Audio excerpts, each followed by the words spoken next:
سماجی رہنما و معروف تاجر حاجی محمد ملک نے کہا ہے کہ ورکنگ باؤنڈری بجوات سیکٹر کے گاؤں ہیل بجوا میں مستحقین کی اجتماعی شادیوں کے بعد اب مستحق بچوں کو صحت اور تعلیم کے ساتھ ساتھ مختلف علاقوں میں صاف پانی کے پلانٹس بھی لگائے جائیں گے۔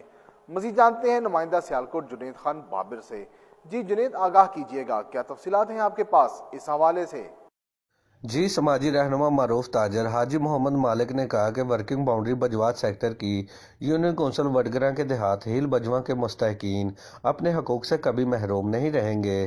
بجوات سیکٹر کے دیہات ہیل بجوا میں سرپرست مددگار گروپ آف بجوات محسن رضا کے زیر اہتمام منعقدہ تقریب میں سماجی رہنما حاجی محمد مالک نے یونین کونسل میں مستحقین کی اجتماعی شادیوں میں مددگار گروپ آف بجوات کی خصوصی کاوشوں کو سراہتے ہوئے کہا کہ اب اجتماعی شادیوں کے بعد مستحقین کے بچوں کو صحت اور تعلیم جیسی بنیادی ضروریات دینا اولین ترجیحات میں شامل ہیں، جبکہ یوسی وڈگرہ کے مختلف دیہاتوں میں صاف پانی کے فلٹریشن پلانٹ بھی لگائے جائیں گے۔ اس موقع پر صدر کامران ملک سمیت دیگر عہدیداران اور ممبران نے مستحقین کے حقوق میں خصوصی تعاون کرنے پر سماجی رہنما حاجی محمد مالک کا شکریہ ادا کیا اور انہیں سووینیر بھی پیش کیا گیا۔